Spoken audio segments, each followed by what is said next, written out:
seniors don't have time to rebuild. Right. They can't go out and get a job. They're retired. You can go work at Walmart or at the Home Depot, but you're not going to replace that kind of money.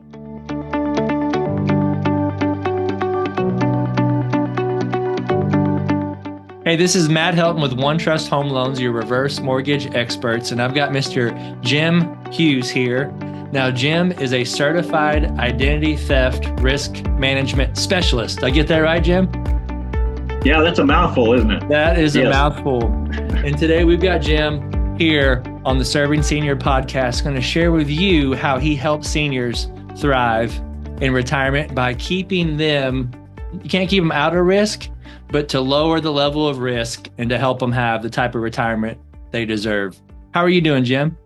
I am doing fine. And you hit the nail right on the head too, Matt. No one can prevent identity theft. You can only react to it and protect yourself from it. So you hit the nail right on the head. Doing fine. It's a pleasure to be on your podcast, and congratulations to you, Matt, on getting so many subscribers.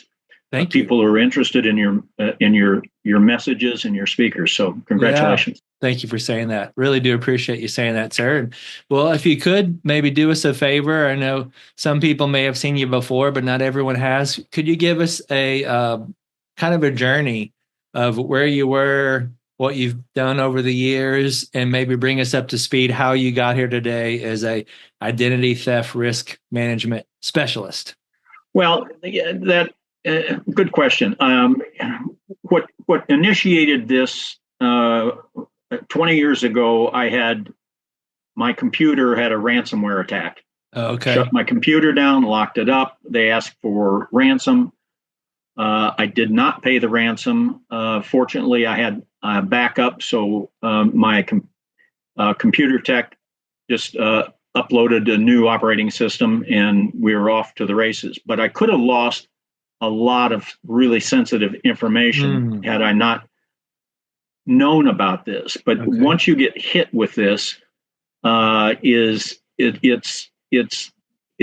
a big impact to you, and that sort of drove or created my mission. Okay. And then over the last 20 years, I've just gravitated because of doing identity theft awareness workshops and providing identity theft coverage for companies as well as individuals. The ugly head of the senior citizen as a target became greater and greater. It came into focus. And so I've really pushed in that direction as well as the small business owner because of ransomware and malware attacks. But I pushed to try to help the senior citizen only because I am one. I'm passionate about trying to help them do what they are not familiar with. Wow. So I like to start off with just saying to your listeners, if I can, Matt, you work hard all your life to build a retirement, to get through life, if you will, and raise your kids and have grandchildren, etc. So that you can get to a point in life where you can sit back and relax a little bit and enjoy, again, your children and grandchildren.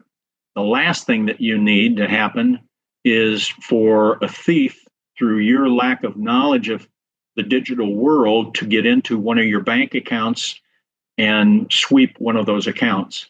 Wow. That's the last thing you need. So what we want to try to do today is just talk about some current avenues where people become victims. As opposed to our last podcast, I want to bring some new material in to help those seniors listening. So that is my mission is driven off of the fact that I have been a victim myself, as well as I'm seeing it all around wherever I go and speak. So I hope that answers your questions. No, that's a great background. Matt. And I know a lot of people, Jim, just like you, relate to your story because it's happened to them. there's also a segment of the population is it hasn't happened to them, comma, yet, right? Yet. And Good so word. if we could, maybe could you share a couple stories of people that have been touched by this? That way people know Well, it's out yeah, there. And then maybe let's yeah, dive into how we can prevent it where we don't have to have people experience it themselves. yeah. Well, a couple of quick examples. I had a person. I get the phone calls all the time on after the fact. What can I do Right. now? What do Right. I? Well, it's hard. It's very difficult after the fact to get money back, especially if it's out of the country. But one example is a guy in Chicago had a CD at a bank in Chicago that was coming up for renewal. Okay. $700,000 CD. Oh my gosh. He went online, shopped around to try to find a better interest rate. Okay. He found a bank in Colorado online that had 0.25% higher interest. Without calling that bank, without connecting at all with any humans there, he opened an account with that bank and transferred his CD from his bank to that bank. Okay. And immediately went to New York. And then from New York, it went to Atlanta. And then it went out of the country. Oh my Lord. For 0.25%. And there were so many safeguards that he could have implemented, but he lost $700,000. Now, most of your listeners, most of us seniors, would not want to take a hit for $700,000. Right. And so that is an example of online fraud. There's lots of fake banks. There's lots of fake websites. And there's certain things that you need to do to avoid that from occurring. God. Oh my gosh. No. Another example, if I can give that to you, is I did a workshop here in Nashville just recently. And I went I do a 50-minute identity theft awareness workshop. And I went in and was setting up. And one of the elderly people in that senior living facility came up to me and said, I was just scammed last Friday out of $9,500. I thought it was my grandson on the phone. Oh my gosh. That is a social engineering example of becoming a victim.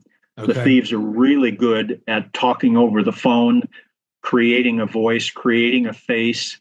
With AI, they can fabricate your grandson if your grandson spends any time online. And then that same gentleman said to me, he looked like he was mid-80s, said to me, that's the second time that's happened to me. And so that tells you how sophisticated social engineering is. Social engineering is where they get you on the phone, get you on your computer or your iPad, and they ask you questions. They try to communicate with you. They try to develop trust. They play on your emotions, and they, piece by piece, question by question, put together your personal information. And they may do that over time and over several phone calls before they attack. And that is an example of social engineering. Unbelievable. I mean, if you think about it, Jim, too, there's a big difference between 700,000, right, and 9,500. But 700,000 could have been that gentleman's entire life savings. And unfortunately, 9,500 could have been the other person's life savings, right? It doesn't matter how many zeros are involved. If it's everything you got, you still can't believe that it's all gone. I mean, it's just well, and the sad thing terrible. That I constantly bring to the table when we get into this conversation is that seniors don't have time to rebuild. Right. They can't go out and get a job. They're retired. You can go work at Walmart or at the Home Depot, but you're not going to replace that kind of money. And you may not be able to even work Right. So as a result of that, that is a um, that's a good example. I have one more example that I want to say. This Sure. is your current examples, if you will. So people need to be aware of this. Another example of social engineering, which is the top tool that the thieves are using, is a woman called a man here in Nashville who's 70 years old, started communicating with him, started asking questions, building a relationship on a dating service, a fake dating service. Oh, This guy's 70 years old. Long story short is he started sending money to her. She started becoming more warm, more affectionate over the phone, et cetera, et oh, cetera. And over the course of a short period of time, got to his emotions because he's lonely, 70 and a widow. right. And she said, "Now, what I'd like you to do, I want to get married. So I'd like you to sell your house and send the proceeds of the house to me in California, and Oh, then fly out so that we can get married." And get this, she supposedly was a gal named Kelly on the Big Bang Theory, the program, the Big Bang Theory. oh my gosh. And so the son called me, wanting to know how to stop his father from selling the house because it was in the father's name. So those are the kinds of transactions that are going on right now, to answer your question. Wow. That is crazy. I mean, that is unbelievable. Yeah, Yeah, no, we talk to people. We get a lot of referrals of people that could use some advice on using some of their equity. And we've had several conversations lately where people say, "Oh, I need the money now, but I think I'm going to hold off." I'm like, "Oh, why is that?" Well, I spoke to my fiance. They they said that they're probably going to be able to pay it off for me pretty soon once we get married. And then we start asking questions, and find out that hope to goodness that the good Lord blesses them with someone that loves them. But it sounds more like your story than a fairy tale love story, unfortunately. yeah, and unfortunately, it works, Mm. and that's why it goes on. It's so prevalent. Yeah, If those stories help people just be aware, seniors sure. need to be aware because we weren't raised, us seniors weren't raised with locking our front door. We weren't raised with the digital tools that we have, such as cell phones, iPads, and laptops. We weren't raised with social engineering because it didn't occur. We weren't raised with the internet. Mm. So they're behind the eight ball and they need educating. And that's what you and I are trying to do right now, is to help them do that. So what I do, Matt, is identity theft awareness workshops for senior living facilities Okay. throughout the Midwest. And it's amazing. Every single one that I do and I go into physically and to do a workshop, someone or two or three will say something like, I just had one in Carthage, Tennessee, where a lady sitting in a wheelchair with Okay. tubes up her nose, breathing oxygen to live, stood up out of her wheelchair and said, "I had all my bank accounts swept." And boy, that just drives me crazy when I get that. That's why I do the identity theft awareness workshops. I also do cybersecurity awareness workshops because 85% of ransomware and malware attacks on small business owners are caused by employee error. Wow. So I do train employees as well as the employer on that. So if I can say a few things about what people should be doing Sure. that would be helpful, if that's Matt, if that's the direction you want to That would go. be, yeah, maybe some do's and don't do's, if that would be great. And I think, Jim, I want to reiterate the reason why this is important is, yes, $700,000 is a ton of money. $9,500 is a ton of money, but money doesn't keep you warm. If you eat a bunch of it, doesn't stop you from being hungry, right? So it's not really the money that we're talking about, but think about the mental side of just being a senior anyway, right?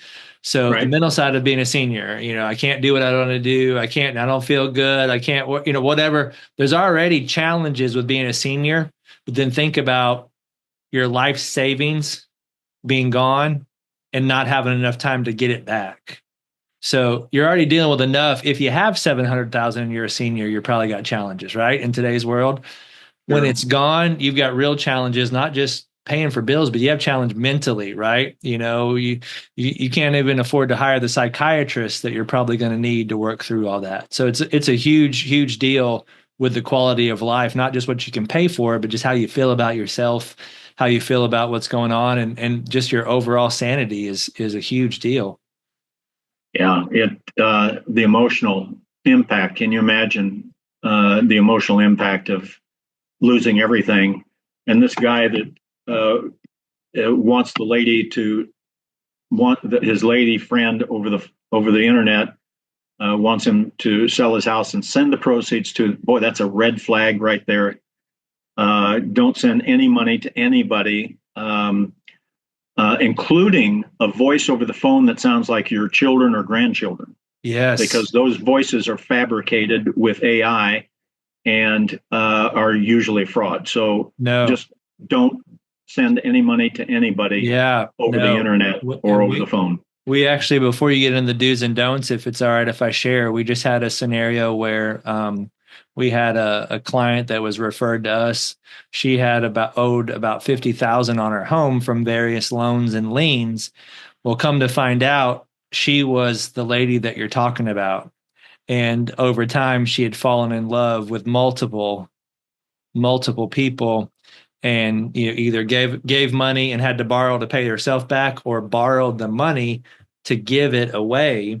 So fortunately, she got her daughter involved. Now her daughter was involved with her finances, so we were able to work with her and her daughter to give her enough money from the equity in her home, because fortunately her home was paid off and they didn't do the home scam on her Yeah, yet, yeah, right? Her home yeah. was paid off, so we were able to give her the 50,000 to pay to catch up on all of her bills, because she was over 70 and still working. So we gave her that money, and then we're able to give her a monthly check to offset, so she can actually back her hours down at work. She still owns her house. The daughter's going to inherit the house someday and be able to sell it and still make a bunch of money. But because she was in the predicament and fell for a few of these scams, we were able to help her. But she struggled until she found us for a long time, working almost full time and paying all these debts for people that weren't even around anymore. So it And definitely helped. she probably didn't know the solution that you could bring to them. Sure. Well, I She think was the other just side of it ignorant. is the other side is that we want it. We want so bad to be loved that makes it really easy for people to fall for those scams. Yeah. Um, well, let me just give a couple of examples of what Sure. is happening and what the remedy is. Yes, sir. Phishing. Phishing is not Okay. with a fishing pole. It's called Right. phishing. Okay.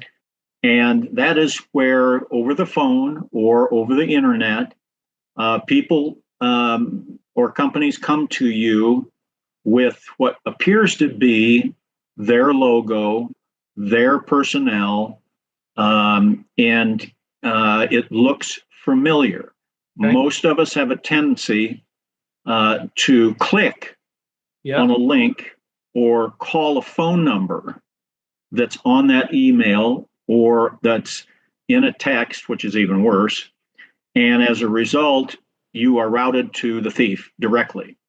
And so those phishing emails are really prevalent all over the digital world, meaning all of the tools and devices that we Yes, have. sir. Yep. And you need to slow down and look closely in the browser at the address and not click on any link that's in Yes, that sir. email or over a text message, especially.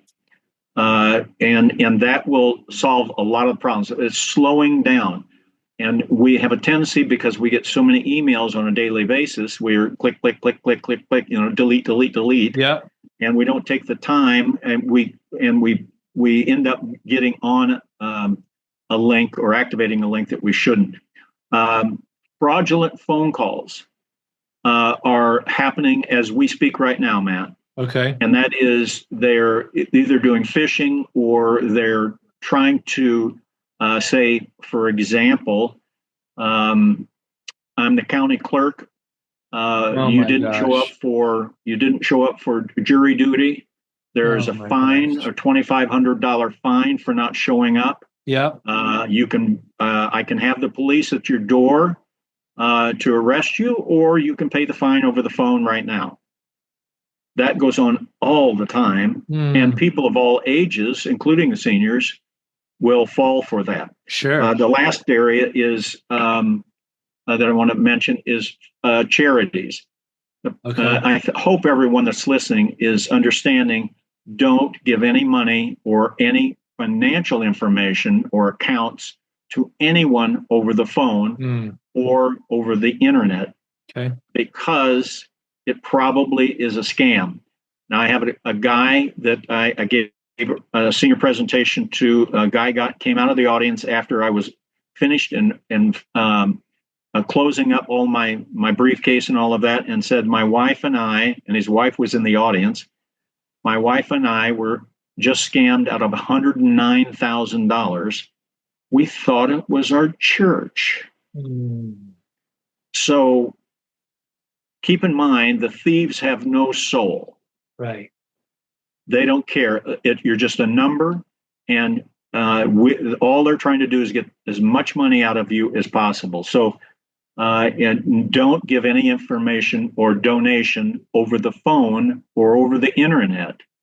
Give it in person, or write a check or give them a credit card when you call in, not when they call you. That's a big secret. Don't give any information to people, financial information to people that call you. Okay. If you're calling them, you've got the right phone number for that. Number 2 is personal identifiable information. Just keep in mind that your personal identifiable information, such as your name, your address, your email address, is your new cybersecurity, cyber social security number. Meaning they can do so much with your email address. Okay. Any personal information can be gained, such as your mother's maiden name. If I get access as a thief to any of the credit bureaus, I can get information on you that goes back many, many, many, many years, as long as you've had a credit report. Okay. So that's real important. Just don't give personal information out over the phone or over the internet in an email to anyone. Say if they need to have that information, you will call them back, and you research, make sure you're calling the right phone number, and you call them back. Last one is strong passwords. Passwords, and I mentioned this before, Matt, but it's worth repeating. Yeah. Passwords is the front door to your financial well-being. Wow. And it's so important to know.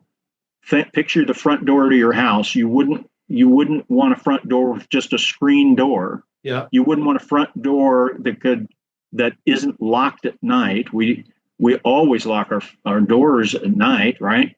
You want a strong front door. A strong front door in a password analogy is 16 characters, no words, uppercase, lowercase, symbols, and numbers. And I teach seniors how to build a strong password so that they can remember that password, which is, when you think about 16 characters and there's no words in it, you would think that's hard to remember. I teach them how to do that. That's great.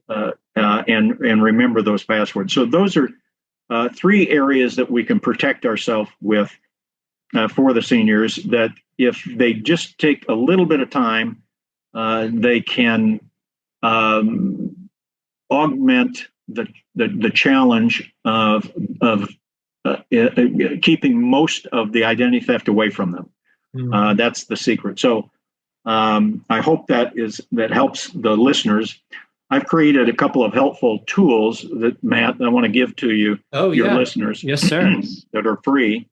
And the links to these two tools are in the show notes, or will be in the show notes, Matt.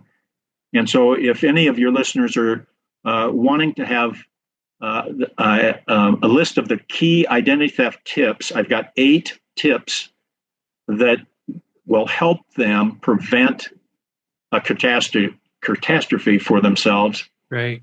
And if they click on this link that'll be in the show notes, it'll take them to a landing page, and they can just put their name and their email address, and it'll download right to them.